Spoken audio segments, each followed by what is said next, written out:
Bonjour, c'est Maria de Business Performance Coaching. Nous allons parler dans ce tuto de l'impact des remises consenties aux clients sur votre marge brute.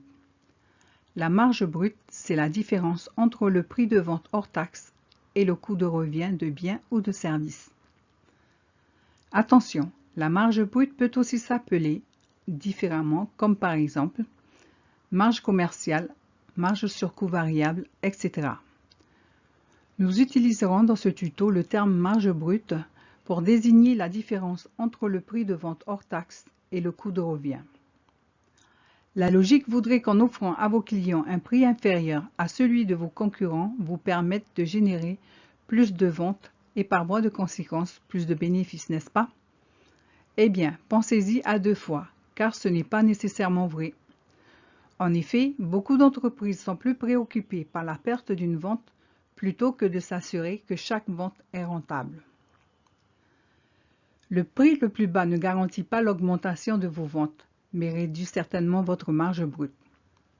Pourquoi ne pas plutôt améliorer la valeur perçue par vos clients sur vos services et vos produits? La remise sur les prix est pourtant une stratégie couramment utilisée dans le but d'augmenter les ventes et d'améliorer les résultats. En réalité, ce n'est pas toujours aussi simple. Une remise apparemment insignifiante peut souvent engendrer un effet négatif important sur les bénéfices de votre entreprise. Il est important de comprendre comment les remises consenties à vos clients affectent vos marges. Nous retiendrons 4 critères dans ce modèle: le prix de vente, la marge, la remise et le volume de vente. Nous présentons les valeurs en euros, mais vous pouvez les remplacer en fonction de la monnaie de votre choix. Les formules restent identiques. Vous devez calculer votre marge brute unitaire en valeur sur le service ou l'article que vous avez l'intention de réduire le prix de vente. La marge brute sur un article est égale au prix de vente unitaire moins le coût de revient unitaire. La marge brute sur la main-d'œuvre est égale au tarif horaire de la main-d'œuvre moins le coût de revient moyen de l'heure de main-d'œuvre. Vous devez ensuite calculer le taux de marge brute.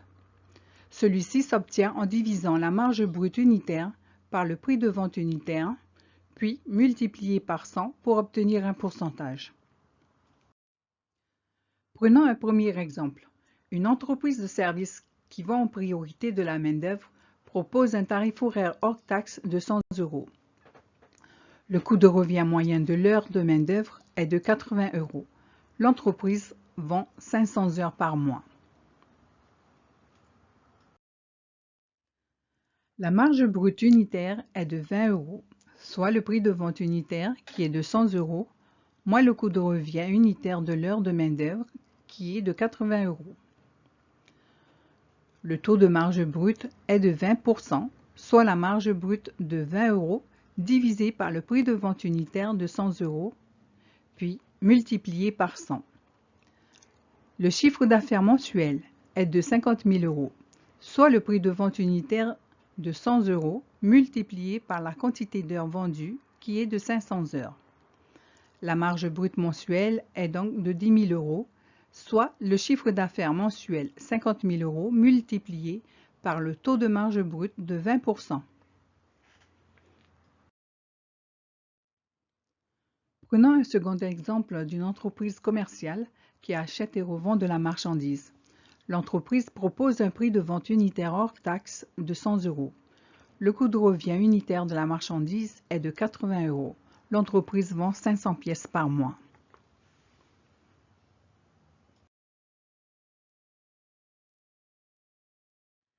Selon ce deuxième exemple, la marge brute unitaire est de 20 €, soit le prix de vente unitaire de l'article qui est de 100 € moins son coût de revient de 80 €.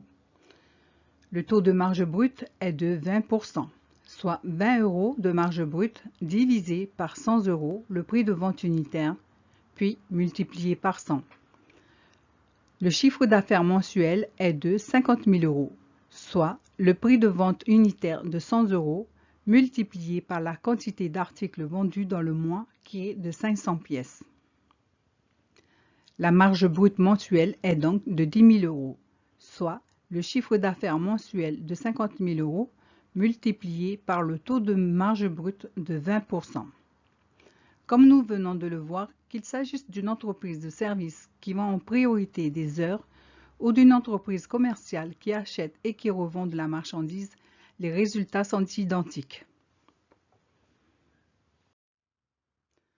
Nous arrivons à la fin de cette première partie. Nous venons de vous présenter les différents critères comptables qui peuvent parfois paraître ennuyeux aux initiés, mais qu'il est malgré tout bon de revoir pour la majorité d'entre nous. Nous vous invitons à suivre la seconde partie de ce tuto, laquelle se promet plus excitante. Nous allons rentrer dans le vif du sujet et vous démontrer l'impact des remises sur votre marge brute. À bientôt pour la deuxième partie.